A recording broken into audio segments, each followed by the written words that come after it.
Hello friends, സാന്ത്വനത്തിലേക്ക് എല്ലാവർക്കും സ്വാഗതം. അങ്ങനെ നമ്മുടെ ദേവിയോട് ഇറങ്ങി പോവാൻ പറയാനുണ്ട്. ശ്രീകലയോടും ബാലനും പറയാണ്, നിങ്ങളുടെ മകൾ ഇനി ഇവിടെ നിൽക്കണ്ട, കൊണ്ടുപോയിക്കോളാൻ. പക്ഷേ ഗോമതിയും പറയുന്നുണ്ട്, ബാലേട്ടൻ എന്താ പറയുന്നത്, അതിനപ്പുറം ഒന്നുമില്ല. ബാലേട്ടൻ വിളിച്ചുകൊണ്ട് പോകാൻ പറഞ്ഞില്ലേ, കൊണ്ടുപോക്കോ നിങ്ങളുടെ മകൾ, ഇനി ഇവിടെ വേണ്ടാന്ന് പറയണമെങ്കിലും ശ്രീകല ഒരു അമ്മയല്ലേ, ശ്രീകലയ്ക്ക് നല്ല ദേഷ്യം പറഞ്ഞുണ്ട്. ശ്രീകല അപ്പോൾ പറയാം, ഇവിടുന്ന് നിങ്ങൾ പറയാமல் വിളിച്ചിറക്കി കൊണ്ടുപോകാൻ വേണ്ടിയിട്ടേ, അവളെന്താ പട്ടിയും പൂച്ചയും മറ്റോ ആണോ? ഇവിടുന്ന് പോയി കഴിഞ്ഞാൽ അവരുടെ ഭാവി എന്താവും?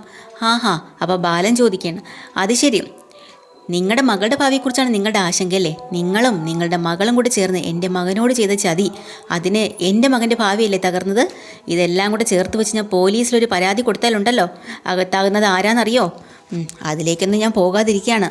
കൂടുതൽ സംസാരിക്കാതെ മോളെ വിളിച്ചുകൊണ്ട് പൊക്കോളാനാണ് ഞാൻ പറഞ്ഞത്. അയ്യോ ബാല, പ്ലീസ് ബാല, എനിക്ക് ഇളയത് ഒരു പെൺകുട്ടി കൂടെ ഉണ്ട്. ഇവളും അവിടെ വന്ന് നിന്നാൽ ഇളയവളുടെ ഭാവി എന്താവും? അതെങ്കിലും ബാലനൊന്ന് ആലോചിച്ചുകൂടെ എന്ന് ദേവാന് ചോദിക്കുകയാണ്. അന്നേരം ഗോമതി അവിടെ നിന്ന് പറയണം, ഇതൊക്കെ നേരത്തെ ആലോചിക്കണമായിരുന്നു, അല്ലാണ്ട് ഇപ്പോഴല്ല ആലോചിക്കേണ്ടത്. അപ്പോൾ ദേവി എന്താ ചെയ്യണമെന്ന് വെച്ചാൽ ബാലച്ചൻ്റെ അടുത്തേക്ക് ചെന്ന് തൊഴുത് അപേക്ഷിച്ച് പറയാണ്, ബാലച്ച എന്നെ പറഞ്ഞു വിടല്ലേ ബാലച്ച, ഈ വീട് വിട്ടു പോകാൻ എന്നെക്കൊണ്ട് പറ്റത്തില്ല, ഞാൻ പോവില്ല, ഇതെൻ്റെ സ്വർഗം, ഇവിടെ നിന്ന് വിട്ട് ഞാൻ പോവില്ല ബാലച്ച, എന്നെ പോവാൻ പറയല്ലേ, എന്നെ പറഞ്ഞു വിടല്ലേ, എനിക്ക് നിങ്ങൾ ഒരു പരിഗണനയും തരണ്ട, ഒരു വേലക്കാരുടെ സ്ഥാനം പോലും തരണ്ട, എന്ത് വേണമെങ്കിലും ഞാൻ സഹിച്ചോളാം, ഇവിടെ കിടന്നോളാം, ദയവേത് എന്നെ പറഞ്ഞു വിടല്ലേ ബാലച്ച എന്നും പറഞ്ഞു തൊഴുത് അങ്ങോട്ട് അപേക്ഷിക്കാൻ കേട്ടോ. ആനന്ദിനും ഗോമതിക്കൊക്കെ ദേഷ്യം വന്നിട്ട് പോയ അവസാനം കാലി ചെന്ന് പിടിക്കുന്നുണ്ട്, കരഞ്ഞ് കാല് പിടിക്കുകയാണ്. ബാലൻ്റെ മനസ്സ് അങ്ങനെയെങ്കിലും അലിയൊന്നും വിചാരിച്ച്, പക്ഷെ ബാലൻ അനങ്ങുന്നു പോലും ഇല്ല കേട്ടോ. അവിടുന്ന് നമ്മുടെ ദേവി എന്താ ചെയ്യുന്നത് വെച്ചാൽ പെട്ടെന്ന് തന്നെ അവിടുന്ന് മാറിപ്പോകും കേട്ടോ. അപ്പം ബാലന് ദേഷ്യം വന്ന് എൻ്റെ കാലൊന്നും പിടിക്കണ്ടെന്ന് പറഞ്ഞ് അങ്ങോട്ട് മാറുമ്പോൾ ദേവിക്ക് മനസ്സിലായി ബാലന് ഇനി എന്തായാലും അത് ഇഷ്ടമല്ല എന്നുള്ളത്. ഓടി മീനാക്ഷിയുടെ അടുത്തേക്ക് വരിക കേട്ടോ. നീ എൻ്റെ സ്വന്തം അനിയത്തിയല്ലേ മീനാക്ഷി, ഒന്ന് പറ, എനിക്ക് വേണ്ടി അവരോടൊന്ന് സംസാരിക്കുക. അപ്പോൾ ഗോമതി അവിടെ നിന്ന് മീനു നിന്ന് വിളിക്കുകയാണ്. അതോടുകൂടി മീനുവിന് ഒരു അക്ഷരം മിണ്ടാൻ പറ്റാണ്ടായി. മീനു ആണെങ്കിൽ ദേവിയുടെ കയ്യിൽ നിന്ന് കൈ അങ്ങ് വിട്ട് കളയാട്ടോ. കാരണം എന്നെ കൊണ്ടാവില്ല എന്ന് പറയാം. അടുത്ത മിത്രയുടെ അടുത്ത് ചെല്ലുന്നുണ്ട്, ആകാശിൻ്റെ അടുത്തും ആര്യനെ എല്ലായിടത്തും പോയി കെഞ്ചുവാണ് കേട്ടോ. നിൻ്റെ മനുമോളെ, നിൻ്റെ ഏട്ടത്തിയല്ലേ നിങ്ങൾ ഇറക്കി വിട്ടാൽ ഞാൻ ഇവിടെ എങ്ങോട്ട് പോവാനാ? നിങ്ങളുടെ ഏട്ടത്തിയല്ലേ, ഞാനിവിടെ എങ്ങനെയെങ്കിലും കഴിഞ്ഞോളാം മോളെ, നീ ഒന്ന് പറ, അമ്മയോടും അച്ഛനോടൊന്ന് പറ. ഗോമതി പറയാം, നിൻ്റെ കണ്ണീരും കയ്യൊന്നും ഇവിടെ കാണിക്കേണ്ട കാര്യമൊന്നുമില്ല, ഇറങ്ങി പൊക്കോളാൻ പറഞ്ഞാൽ പൊക്കോളണം. കള്ളവും ചതിയും കൊണ്ട് ഇത്രയും കാലം നീ ഇവിടെ നിൽക്കണ്ട. പക്ഷേ അവസാന അടവന്നോളം നമ്മുടെ ദേവി ആനന്ദിൻ്റെ അടുത്തേക്ക് വരുക കേട്ടോ. എന്നിട്ട് ആനന്ദിൻ്റെ മുമ്പിൽ ചെന്ന് തൊഴുവാണ്. എന്നിട്ട് പറയാണ്, ആനന്ദേട്ടാ എന്നെ ഇവിടുന്ന് പറഞ്ഞു വിടല്ലേ ആനന്ദേട്ടാ, ഞാൻ പോയി കഴിഞ്ഞാൽ എനിക്ക് ഒരു ജീവിതം ഇല്ല, ഞാനിവിടെ പൊറുക്കാൻ കഴിയാത്ത തെറ്റുകളാണ് ഞാനിവിടെ ചെയ്തതെന്ന് എനിക്ക് നന്നായിട്ട് അറിയാം. ഒരൊറ്റ തവണ എന്നോട് ക്ഷമിച്ചു എന്ന് പറ, എന്നെ ക്ഷമിക്ക്. അവസാനം ആനന്ദ് ഇതെല്ലാം കേട്ടോണ്ട് നിൽക്കട്ടോ. എന്നിട്ട് ആനന്ദേട്ടൻ പറഞ്ഞ ബാലച്ചൻ കേൾക്കും, ശരി ഞാൻ നിന്നോട് ക്ഷമിച്ചു. അത് കേൾക്കുമ്പോൾ ദേവിക്ക് ഒരു ആശ്വാസം വരും കേട്ടോ. എന്നിട്ട് ആനന്ദ് പെട്ടെന്ന് പറയാം, അത് ശരി, അങ്ങനെ ഞാൻ എൻ്റെ അച്ഛനോട് പറയണം അല്ലേ? പറയും. എടി പേരും കള്ളി, നിനക്കൊരു കാര്യം അറിയോ? ഇനിയിപ്പോൾ നിൻ്റെ സങ്കടവും കരച്ചിലും ഒക്കെ കേട്ട് എൻ്റെ അച്ഛൻ്റെ മനസ്സലിഞ്ഞ് നിന്നോട് ക്ഷമിച്ചിരുന്നെങ്കിലേ ആ നിമിഷം ഈ വീട് വിട്ട് ഇറങ്ങിപ്പോകുന്നത് ഞാനായിരിക്കും, അറിയോ? അവളെന്നോട് ക്ഷമ ചോദിക്കാമെന്ന് ഇറങ്ങിപ്പോടി.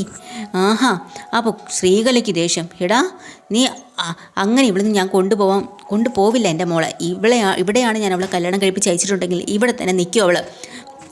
പിന്നെ അല്ലെങ്കിൽ തന്നെ ദേവി, നിന്നെ ആരാ ഈ വീട്ടിൽ നിന്ന് ഇറക്കി വിടുന്നത്? എനിക്കൊന്ന് കാണണമല്ലോ. അപ്പോൾ തന്നെ ഗോമതിക്ക് ദേഷ്യം വന്നു. ഗോമതി വീണ്ടും പറയാം, മര്യാദയ്ക്ക് ഞാൻ പറയാം, ഇവളെ കൂട്ടിക്കൊണ്ട് പോ. ഇല്ല, എൻ്റെ മോളെ എങ്ങോട്ട് പോവില്ല, ഇവിടെ തന്നെ നിൽക്കും. നിങ്ങളായിട്ട് വിളിച്ചുകൊണ്ട് പോയാൽ നിങ്ങൾക്ക് കൊള്ളാം, ഇല്ലെങ്കിൽ ഞാനിവിടെ പിടിച്ച് പുറത്തിറക്കും, എന്നെക്കൊണ്ട് ഇത് ചെയ്യിക്കരുത്. ആനന്ദേ, എടാ നീ കേട്ടോ, നിൻ്റെ ഭാര്യയെ കഴുത്തിന് പിടിച്ച് വെളി തള്ളുന്നു നിൻ്റെ ഭാര്യ പറഞ്ഞു. ഞാൻ കേട്ടു, നന്നായിട്ട് കേട്ടു. എന്തിനാ ഇവിടെ നിൽക്കുന്നത്? വിളിച്ചോണ്ട് പോ ഇവളെ. അത് ശരി, നിൻ്റെയൊക്കെ ഉദ്ദേശം ഇതാണല്ലേ? ഇതാണോ വലിയ ദേവമംഗലം കുടുംബം? എന്നും ഒരു തുപ്പൊക്കെ കൊടുക്കുന്നുണ്ട് കേട്ടോ ശ്രീകല. പിന്നെ ഇതാണ് അന്തസ്, ഒരു പെണ്ണിനെ കഴുത്തിന് പിടിച്ച് തള്ളുമെന്ന്. എന്നാൽ അതൊന്ന് കാണണമല്ലോ. അപ്പം ശ്രീകല ഇങ്ങനെ വാശി കെട്ടിക്കൊണ്ടിരിക്കണേ. അത്രയ്ക്ക് നിങ്ങൾക്ക് ചങ്കൂറ്റുണ്ടോ? എന്നാലേ എൻ്റെ മോളെ ഒന്ന് പുറത്തിറക്കി നോക്കുമെന്ന് പറയാം. അതും കൂടെ കേൾക്കുമ്പോൾ എന്താ ചെയ്യണം? ഉടനെ ഗോമതി ദേവിയുടെ നേരെ തിരിഞ്ഞിട്ട് പറയാം, നീ എൻ്റെ കുടുംബത്തോട് ചെയ്ത് ഒരിക്കലും മറക്കാനോ പൊറുക്കാനോ പറ്റാത്ത തെറ്റുകളാണ്. എന്നിട്ടും നീ ചെയ്ത പ്രവൃത്തികൾ അറിഞ്ഞ നിമിഷം നിന്നെ ഈ വീട്ടിൽ അപ്പോഴും പുറത്തിറക്കേണ്ട ആവശ്യമുണ്ടായിരുന്നു. എന്നിട്ടും നിൻ്റെ അച്ഛനും അമ്മയും വരുന്നത് വരെ ഞങ്ങളിവിടെ കാത്തുന്നു. എന്താണ് നമ്മൾ വിചാരിച്ചെന്നറിയുമോ? അവർക്കൊപ്പം നിന്നെ പറഞ്ഞേക്കാനാണ്. അത് നമ്മുടെ മാന്യതയായതുകൊണ്ടാണ്. പക്ഷേ ഇവിടെ വന്ന് നിൻ്റെ അച്ഛനും അമ്മയും ഇപ്പം കാറ് തുപ്പുന്നത് എന്തെന്നറിയാലോ എന്നൊക്കെ പറഞ്ഞ് ദേവിയോട് ദേഷ്യപ്പെടുക കേട്ടോ. എന്നിട്ട് ദേവിയുടെ ആ കൈ പിടിച്ച് വലിച്ചെടുത്ത് ഗോമതി ഡോറിൻ്റെ വെളിയിലേക്ക് കൊണ്ടുപോവാണ്. എന്നിട്ട് കൂടെ നമ്മുടെ ബാലനും ഉണ്ട് കേട്ടോ. എല്ലാവരും പുറത്തേക്ക് വരുന്നുണ്ട്. എന്നിട്ട് പറയാണ്, അതെ പൊക്കോ, ഇനി ഇതിനകത്ത് നീ കയറിപ്പോകരുതെന്ന് പറഞ്ഞു ഗോമതി കൈ ചൂണ്ടി അങ്ങോട്ട് പറയാണ്. അമ്മയും അച്ഛനെയും മകളെയും ഒക്കെ പിടിച്ച് പുറത്താക്കിയിട്ട് ഗോമതി ഡോറ് വലിച്ചടച്ചു. അതോടുകൂടി ദേവി ആകെ സങ്കടത്തിലായി. ദേവിക്കാണെങ്കിൽ അകത്ത് കയറാനും പറ്റുന്നില്ല. അകത്തിരിക്കുന്നവർക്കും ആകെ വിഷമായിട്ടോ. ദേവി കുറേ തട്ടുന്നുണ്ട് ഡോറിൽ, അമ്മേ തുറക്കമ്മേ തുറക്കമ്മേ പ്ലീസ് അമ്മേ എന്ന് പറഞ്ഞ് പറ്റുന്നില്ല. ദേവി അവസാനം സങ്കടപ്പെട്ട് കരയാണ്. ശ്രീകലയ്ക്കും ഉദയഭാനും ഒക്കെ ഭയങ്കര വിഷമായിപ്പോയി. പക്ഷേ ശ്രീകലയല്ലേ, ശ്രീകല വിട്ടുകൊടുക്കുമോ അവിടെ? എന്നിട്ട് പുറത്തുനിന്നും കൊണ്ട് വിളിച്ച് പറയുന്നുണ്ട്, അയ്യോ എൻ്റെ മോളെ പുറത്താക്കിയോ, അയ്യോ വലിയ ദേവാമംഗലം കുഴപ്പം വന്നിരിക്കുന്നു, നീയൊക്കെ എൻ്റെ മോളോട് ചെയ്തതിനെല്ലാം എണ്ണി എണ്ണി അനുഭവിക്കും. ഒരു ബാലൻ വന്നിരിക്കുന്നു, ഒരു കോമഡി സ്റ്റോർ വന്നിരിക്കുന്നു, ബാലനല്ല കോലൻ, നീ കാലനാണടാ കാലൻ, നിന്നെയൊക്കെ ഞാൻ ശപിക്കുകയാണ്. തലയിൽ കൈവച്ച് ഈ കുടുംബം ഉണ്ടല്ലോ നശിച്ച് വെണ്ണീറാവും. നീയും നിൻ്റെ കുടുംബമൊക്കെ ഒരു കാലത്തും കുടം പിടിക്കത്തില്ലടാ. ധൈര്യം ഉണ്ടെങ്കിൽ ഇങ്ങോട്ട് ഇറങ്ങി വാടാ, വാതിലടിച്ച് അകത്തിരിക്കുന്നടാ. അപ്പോൾ ദേവി ഓടി വന്നിട്ട് പറയാം, അമ്മേ മിണ്ടാതിരിക്കേ ഇവിടെ കിടന്ന് അലക്കില്ലെന്നാണ് ഞാൻ പറഞ്ഞത്. ഓ അവളെ ഒരു ബാലച്ചനും കോമതി അമ്മയും വന്നിരിക്കുന്നു. അമ്മേ ദേവി ഇത് അവരെ ഒന്നും പറയരുത്, ഇതെൻ്റെയും കൂടെ വീടാ. കണ്ടോ അവൾ ഇപ്പോഴും ഇത്രയും പ്രശ്നം ഉണ്ടായിട്ടും അവൾ അവളുടെ വീടായിട്ടാണ് കാണുന്നത്. ആ സ്നേഹം പോലും ഇവിടെ ഉള്ളവർക്ക് മനസ്സിലാക്കാൻ പറ്റുന്നില്ലല്ലോ എന്നും പറഞ്ഞുകൊണ്ട് ശ്രീകല വീണ്ടും കരയാട്ടോ. അപ്പോൾ ശ്രീകല വിചാരിക്കുന്നുണ്ട് 10 നാട്ടുകാരെ വിളിച്ച് അറിയിച്ചാലെങ്കിലും ഇവളെ നാണക്കേട് കൊണ്ടെങ്കിലും അകത്തേക്ക് കയറ്റുമല്ലോ എന്നും പറഞ്ഞുകൊണ്ട് അവിടെ നിന്നുകൊണ്ട് ഗോമതി ഇതെല്ലാം കേട്ടിട്ട് അകത്തുനിന്ന് ഗോമതി പറയാം, കണ്ടോ ബാലേട്ടാ, ഇത്രയൊക്കെ നമ്മളോട് ചെയ്തിട്ട് പുറത്തു നിന്ന് അവർ നമ്മളാണോ തെറ്റുകാർ? അപ്പോൾ ബാലൻ പറഞ്ഞിട്ട് ഗോമതി നമ്മളൊന്നിനും പ്രതികരിക്കുന്നില്ല, നമ്മൾ തീരുമാനിക്കണമെന്നെല്ലാം തീരുമാനിച്ചു കഴിഞ്ഞു, ഇനി ഇതിൻ്റെ മേളിൽ ഒരു സംസാരം വേണ്ട, അവരെന്താണെന്ന് വെച്ചാൽ പറയുകയോ തൊലയ്ക്കുകയോ ചെയ്തിട്ട് പൊക്കോട്ടെ എന്നും പറയാണ്ട് വാതിൽ തുറക്കാൻ സമ്മതിക്കില്ല കേട്ടോ. അപ്പോൾ ആര്യം പറഞ്ഞിട്ട് കുറച്ച് നേരം അവരവിടെ കിടന്ന് ചലച്ചിട്ട് അവരങ്ങ് പൊക്കോളും. പക്ഷേ ആനന്ദ് പറഞ്ഞിട്ട് അയാളെ അങ്ങനെ വെറുതെ വിടാനല്ല പാടില്ലായിരുന്നു, അയാളെ കോടീശ്വരൻ ഉദയഭാനു അയാൾ അടി കൊടുത്തിട്ട് വേണം ഇവിടുന്ന് പറഞ്ഞു വിടാനായിരുന്നു.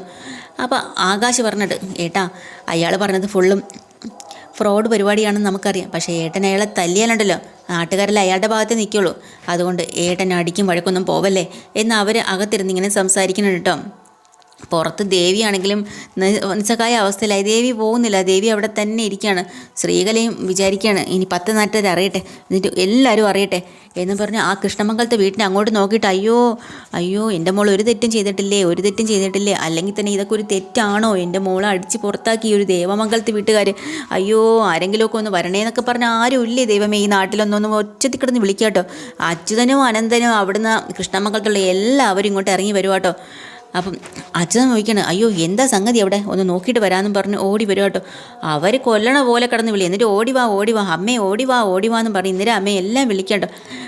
അച്യുതൻ വന്ന് പറഞ്ഞു എന്താ പ്രശ്നവും ചോദിക്കുകയാണ്. അപ്പോൾ ശ്രീകല പറയണം, അയ്യോ അച്യുതേട്ടാ ഞങ്ങൾക്കൊന്നും അറിയില്ല അച്യുതേട്ടാ, ദേ ഉദയേട്ടാ ഇങ്ങോട്ട് വന്നേ, ദേ അച്യുതേട്ടനോട് കാര്യങ്ങളൊക്കെ പറഞ്ഞു കൊടുക്ക്, എന്താ സംഭവം ഞങ്ങൾക്ക് അറിയില്ല, ഞങ്ങളോട് അത്യാവശ്യമായിട്ട് രാവിലെ ഇവിടെ വരാൻ പറഞ്ഞു, എന്തോ നല്ല കാര്യത്തിനാണെന്ന് പറഞ്ഞുകൊണ്ട് ഇവിടെ വന്നു, പക്ഷേ ഇവിടെ ഉള്ളവരെന്താ ചെയ്തതെന്നറിയോ, ഇവർ ഇത്രയും ദുഷ്ടരാണ്, ഞങ്ങൾ അറിഞ്ഞില്ലേ ദൈവമേ, ഇവരെല്ലാവരും സന്തോഷിച്ച് നിൽക്കുക കേട്ടോ. ഇവിടെ പ്രശ്നമായപ്പോൾ ഞങ്ങൾ വന്നപ്പോൾ ഞങ്ങളോട് പറയാം മോളെയും കൂട്ടിക്കൊണ്ട് പൊക്കോളെ, ഒരു പെണ്ണിൻ്റെ ജീവിതം വഴിയാധാരമാക്കിയേ ഇവന്മാർ ദുഷ്ടന്മാർ, ഇവനൊക്കെ ഗോമതി സ്റ്റോർ ബാലനാണോ, ഇവൻ കാളനാണേ എന്നൊക്കെ പറഞ്ഞ് അവിടെ കിടന്ന് ഉറച്ച് വിളിക്കാം.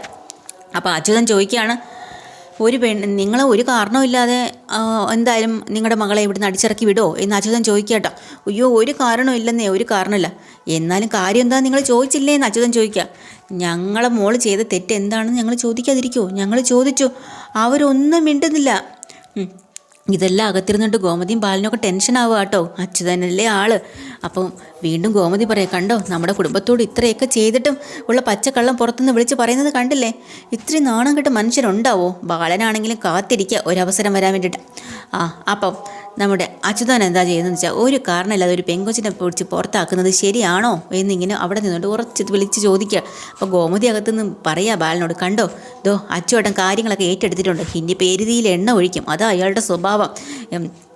പുറത്തു നിന്നും കൊണ്ട് ആദ്യം കല്യാണം കഴിപ്പിച്ച് വീട്ടിൽ കൊണ്ടുവന്ന് ഇപ്പോഴത്തെ വലിച്ചെറിയുന്നോ, അത് കൊള്ളാമല്ലോ, ഏതെങ്കിലും അച്ഛനമ്മയ്ക്ക് ഇതൊക്കെ സഹിക്കാൻ പറ്റുമോ എന്നും പറഞ്ഞുകൊണ്ട് അച്യുതൻ അങ്ങോട്ട് എരുതിയിൽ എണ്ണ കോരി ഒഴിച്ചു കൊടുക്കണം കേട്ടോ.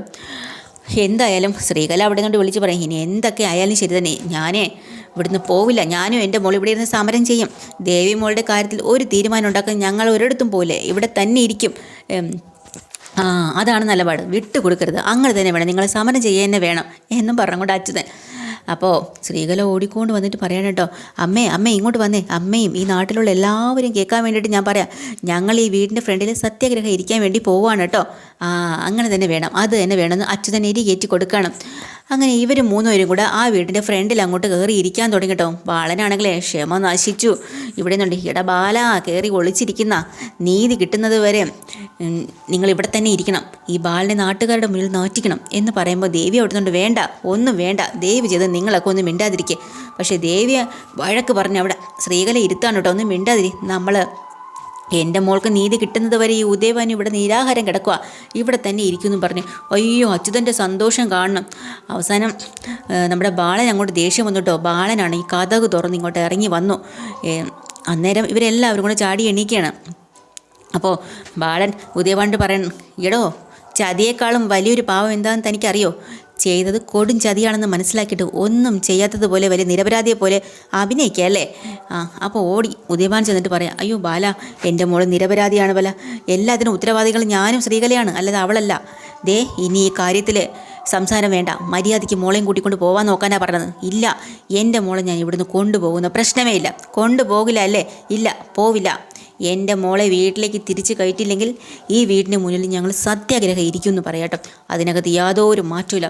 അത് ശരി, ഇത്രയൊക്കെ എൻ്റെ കുടുംബത്തോട് ചെയ്തിട്ടും താൻ എൻ്റെ വീടിന് മുന്നിൽ സത്യാഗ്രഹം ഇരിക്കും അല്ലടാന്ന് പറഞ്ഞ് അടിക്കാൻ അങ്ങോട്ട് കയ്യോങ്ങോട്ട ബാലൻ ഉദയവാൻ്റെ അടുത്ത് പെട്ടെന്ന് ദേവി ബാലച്ചാന്ന് ഒരു വിളി അങ്ങോട്ട് വിളിക്കുകയാണ്. അപ്പം ബാലൻ പെട്ടെന്ന് ഇങ്ങനെ നിൽക്കുകയാണ്. അപ്പോഴാണ് നമ്മുടെ ദേവി ഇങ്ങോട്ട് കയറി വന്ന് ബാലനോട് പറയാം, വേണ്ട, എൻ്റെ അച്ഛനെ തല്ലരുത്. അപ്പോൾ ഇത്രയും പറയാൻ കേട്ടോ. അപ്പം തന്നെ ബാലനും ഒന്നും തിരിച്ച് ചെയ്യാനൊന്നും പറ്റില്ല. അപ്പോൾ വീണ്ടും കുറച്ച് നേരം ദേവി ഒന്ന് നോക്കിയിട്ട് പറയാം, എടോ ഉദയഭാനോ, തൻ്റെ മകളെ എന്തിനാണ് ഇവിടുന്ന് പുറത്താക്കിയെന്ന് തനിക്ക് വ്യക്തമായിട്ട് അറിയാം. ദേ, എൻ്റെ വാ തുറപ്പിക്കരുത്. ഞാൻ എന്തെങ്കിലും സത്യങ്ങൾ ഇവിടെ നിന്ന് വിളിച്ച് പറഞ്ഞാലേ ഈ നാട്ടുകാർ മുഴുവനും സത്യം അറിയും. പിന്നെ നിങ്ങൾക്ക് തല ഉയർത്തി നാട്ടുകാരുടെ മുഖത്തും നോക്കാൻ കഴിയില്ല. അത് ഓർമ്മ വേണം. എന്നിട്ട് വേണം മുന്നോട്ട് സംസാരിക്കാൻ. തനിക്ക് ഈ വീടിൻ്റെ മുന്നിൽ സത്യാഗ്രഹം ഇരിക്കണമല്ലേ? ഇരിക്കടാ, ഇരിക്കാൻ. അപ്പോൾ അതോടുകൂടി ഇവരുടെ എല്ലാവരുടെയും മുഖമൊക്കെ അങ്ങ് താന്നു പോയിട്ടോ, ഒന്നും മിണ്ടാൻ പറ്റുന്നില്ല. ബാലൻ എന്തെങ്കിലും സത്യം വിളിച്ച് പറഞ്ഞാലേ എല്ലാവരും അറിയില്ലേ പാപ്പരാസിയാണെന്നുള്ളത്.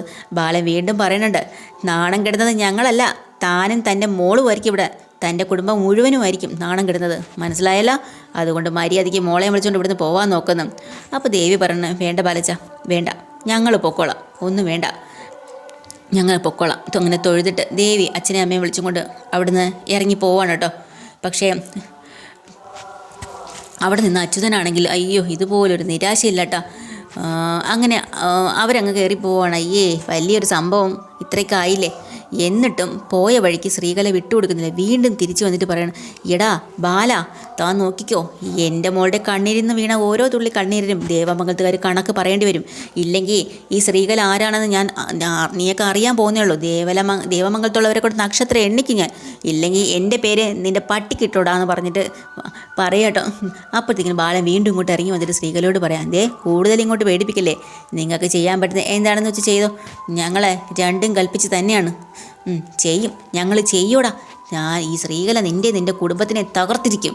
നീ ബാലച്ചേ വന്നിരിക്കണം, കോലച്ചേ, താനേ എൻ്റെ കൊച്ചിൻ്റെ കാലനാണ്, കാലൻ. എന്നിട്ട് ആനന്ദിനെ നോക്കിയിട്ട് പറയാം, ദേ നിൽക്കുന്നു ഒരു കിഴങ്ങൻ, വാടി മോളെ നമുക്ക് പോവാം എന്നും പറഞ്ഞിട്ട് അവരങ്ങോട്ട് പോവാണ് കേട്ടോ. ബാക്കി എല്ലാവരും ദേവി അവസാനം ആ വഴി അറ്റം എത്തുന്നത് വരെയും തിരിഞ്ഞ് നമ്മുടെ ആനന്ദിനെ ഒരു പ്രതീക്ഷയോടെ നോക്കിയാണ് നടക്കുന്നത്. അങ്ങനെ ഇവർ നേരെ ഒരു ബസ് സ്റ്റാൻഡിൻ്റെ അവിടെ എത്തി ഒരു ഓട്ടോറിക്ഷയിൽ കയറി ഓട്ടോയിൽ പോകാൻ വേണ്ടിയിട്ട് ആ റോഡ് വഴി ഇങ്ങനെ പോവുക. ആ സമയത്ത് വീണ്ടും ദേവിയോട് ഓരോ കാര്യങ്ങൾ സമാധാനിപ്പിക്കാൻ വേണ്ടി ഇവർ വാ തുറക്കുന്നുണ്ട്. ദേവി പറഞ്ഞു, മിണ്ടി പോവരുത്, നിങ്ങൾ ഇത്രത്തോളം പറഞ്ഞതൊക്കെ മനസ്സിലായി, ദേവി ഇതൊന്നും സമാധാനം തരൂ എനിക്ക്, ഇങ്ങനെ റോഡിൽ നിന്ന് പറയാം കേട്ടോ. അപ്പോൾ ദേവാന് പറയാം, മോളെ ആർക്കാലും ചെറിയ ചെറിയ തെറ്റുകൾ പറ്റില്ലേ. അപ്പോൾ ദേവിക്ക് പിന്നെയും ദേഷ്യം വരികയാണ്. നിങ്ങൾ എന്താ വീണ്ടും ഈ പറയുന്നത്? ചെറിയ തെറ്റുകളാണോ നിങ്ങളിവിടെ കാണിച്ചു കൂട്ടിയത്? എന്തൊക്കെ തെറ്റുകളാണ്? ഇതിനെയൊക്കെയാണോ ചെറിയ തെറ്റുകളെന്ന് പറയുന്നത്? അല്ലേ ദേവി ചെയ്ത് ഇനിയെങ്കിലും എനിക്കൊന്ന് മനസ്സമാധാനം തരണം. നിങ്ങൾ ഒറ്റ അക്ഷരം എൻ്റെ അടുത്ത് സംസാരിച്ച് പോലും പലതവണ ഞാൻ പറഞ്ഞിട്ടുള്ളതാണ്, ഒന്നും മിണ്ടരുത്, എൻ്റെ ജീവിതം ഇത്രത്തോളം ആക്കിയത് നിങ്ങൾക്ക് മതിയായല്ലോ അല്ലേ. അങ്ങനെ പറഞ്ഞും കൊണ്ട് നേരെ വീട്ടിലേക്ക് പോയിട്ട് ദേവി ആകെ തകർന്നു പോയി. അങ്ങനെ അവർ നേരെ വീട്ടിലേക്ക് പോകുന്ന സമയത്ത് ഈ കൃഷ്ണമംഗലത്താണെങ്കിൽ നമ്മൾ അലോകിന് ഇപ്പോൾ കുറച്ച് മാറ്റങ്ങളൊക്കെ വന്നിട്ടുണ്ടല്ലോ. അലോക് വെല്ലിച്ചനോട് വന്ന് പറയാണ്, വെല്ലിച്ച പിന്നെ അപ്പുറത്ത് ആ ഉദയഭാനു അവൻ്റെ ചതി കാരണം അവർക്ക് ദേവമംഗലത്തുള്ളവരെല്ലാം വലിയ വിഷമത്തിലല്ലേ, എന്താ കാര്യമൊന്നൊന്ന് അന്വേഷിക്കുകയും അവരൊന്ന് സമാധാനപ്പെടുത്തേണ്ടേ, നമ്മുടെ വെല്ലിച്ചൻ്റെ അച്ഛൻ്റെയൊക്കെ ഒരു കടമയല്ലേ, നിങ്ങൾ ആ വീട്ടിലുള്ളതല്ലേ. അപ്പം അനന്തം പറഞ്ഞിട്ടുണ്ട്, അയ്യോ വേണ്ട, നമ്മൾ അതിലൊന്നും ഇടപെടേണ്ട കാര്യമൊന്നുമില്ല, അതിൻ്റെ ആവശ്യമൊന്നുമില്ല എന്നിങ്ങനെ പറയാൻ കേട്ടോ. എന്നാലും ഉദയഭാനുവിനോട് നിങ്ങൾക്ക് ഒരു വാക്ക് ചോദിക്കണ്ടേ.